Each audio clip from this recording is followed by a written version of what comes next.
చాలా చాలా ప్రాపర్టీస్ ఉన్నాయి కాబట్టి ఫస్ట్ అనంత్ శ్రీరామ్ గారిని ఆ ప్రాపర్టీలో ఆయన ఫేవరెట్ ప్రాపర్టీ ఏదైనా సెలెక్ట్ చేసుకొని ఒక డైలాగ్ చెప్పి అరే వా ఫ్లూట్ అంటే ఇష్టం అంట.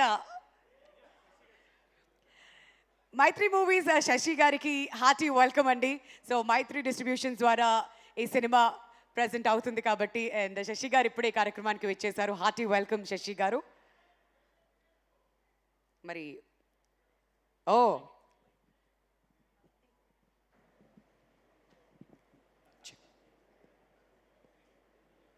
ఆలము సేయలేనని యదార్థము పల్కితి సుమ్మి, ఆలము సేయనేనని యదార్థము పల్కితి సుమ్మి, ఇట్టి గోపాలుని నన్ను గోరితివి భండన పండితులు అగ్నితేజులు ఉత్తాల ధనుర్ధరుల్ బహుశత ప్రమితు యదుసింహులు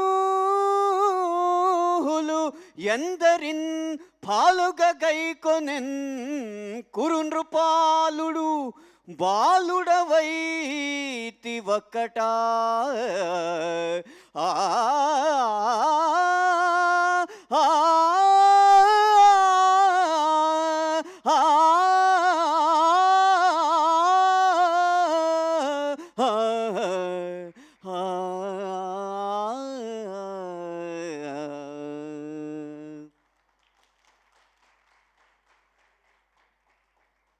బాలనటుడిగా 30 సంవత్సరాల క్రితం శ్రీకృష్ణ రాయభారం అన్న నాటకంలో పాడిన పద్యం, కృష్ణుడు అర్జునుడిని ఉద్దేశించి పాడిన పద్యం ఇప్పుడు ఈ కృష్ణుడి కిరీటం సాక్షిగా అర్జున్ సాయి దర్శకత్వంలో వచ్చిన ఈ ఉత్సవంలో పాడడం మళ్ళీ నాకు చాలా సంతోషంగా ఉంది.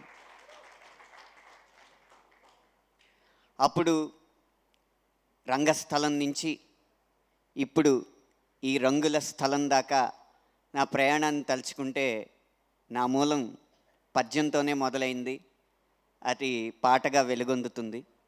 నా పాటలో ఉన్న పదాలకి స్ఫూర్తి పద్యం, ఆ పద్యం రంగస్థలం నుంచే వచ్చింది.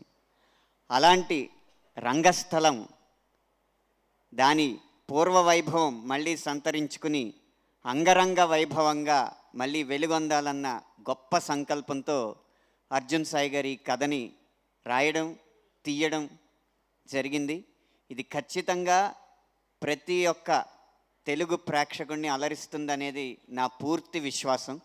కారణం ఏంటంటే అర్జున్ సాయి గారికి ఉన్న 2 కళ్ళలో ఒక కన్ను కరుణ రసాన్ని ఒలికించిన మరో కన్ను హాస్యరసాన్ని చిలికిస్తుంది. కాబట్టి ఈ సినిమా ఆద్యంతం మిమ్మల్ని వినోదంలో ముంచెత్తుతూనే గొప్ప అనుభూతిని కలిగిస్తుందని నాకు ఆత్మవిశ్వాసం ఈ సినిమా మీద ఉంది. 2.5 గంటలు మీరు కదలకుండా ఈ సినిమాని చూసి ఎన్నో జ్ఞాపకాలతో, ఎన్నో అనుభూతులతో, భావోద్వేగాలతో మీ ఇళ్ళకి వెళతారనేది నా నమ్మకం. అయితే సినిమా నటుల జీవితం మీద, నాటకాల మీద తీసినా కూడా అప్పటి నాటక రంగం ఇప్పుడు ఇంత వైభవం ఎందుకు సంపాదించలేకపోతుంది అనడానికి చిన్న కారణం, భారతంలో ఒక సన్నివేశం చూస్తే పూర్తిగా యుద్ధంలో కురుక్షేత్రంలో విజయవంతం అయిన తర్వాత ఎవరైనా సాధారణంగా మనిషి అయితే ఒక శత్రువు ముందు విజయం సాధించిన వెంటనే విజయ గర్వంతో వెళ్ళి అది నాతో పెట్టుకుంటే అలా ఉంటుంది అని అంటారు, అలాగే అనాలనిపిస్తుంది. కానీ శ్రీకృష్ణుడు 100 మంది కొడుకులు చనిపోయిన ధృతరాష్ట్రుడి దగ్గరికి వెళ్ళి ధృతరాష్ట్రుడు ఏడుస్తుంటే తనకి ఏడుపు రాకపోయినా నటనతో ఏడ్చినట్టు నటించి ముందు ధృతరాష్ట్రుడి కోపాన్ని చల్లారుస్తాడు.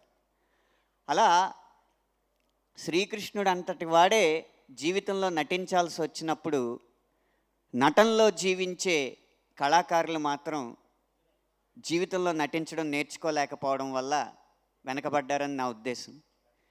సౌఖ్యం కావాలంటే కాస్త లౌక్యం అవసరం. అది ఎలా అనేది ఈ సినిమాలో అర్జున్ సాయి గారు చూపెట్టారు. నాటకాల్ని ఏ భాషలో మనం చూపిస్తే అందరికీ నచ్చుతుందో ఈ సినిమా ద్వారా ఒక పరిష్కారాన్ని చూపెట్టారు. ఆ పరిష్కారం మీ అందరికీ నచ్చుతుందని ఆశిస్తూ ఇంత మంచి సినిమాని ఆదరించడానికి వచ్చిన నటీనటులకి అలాగే మా దర్శకుడు అనిల్ రావుపూడి గారికి అందరికీ పేరు పేరున కృతజ్ఞతలు తెలియజేసుకుంటూ విరమిస్తున్నాను. Thank you so much Anant Sriram గారు. మీరు మాట్లాడుతుంటే ఏంటో మన భాష మీద ప్రేమ మనందరికీ పుట్టుకొస్తూ ఉంటుంది. అండ్ తెలుగు భాష నేర్చుకోవాలనుకునే వాళ్ళు అండ్ తెలుగు భాషని ప్రేమించే ప్రతి ఒక్కళ్ళు ఒక పుస్తకం పెన్ను చేతిలో పట్టుకుని ఆయన పదాలన్నింటినీ కూర్చుని చక్కగా రాసుకోవాలని అనిపిస్తూ ఉంటుంది కదా. Thank you so much once again for being here. And ఎంతో అద్భుతంగా ఆయన స్పీచ్ ఇచ్చారు, మనం అందరం కూడా ఎంజాయ్ చేసాం. మరి ఇప్పుడు ఏమాత్రం ఆలస్యం చేయకుండా ఉత్సవం ట్రైలర్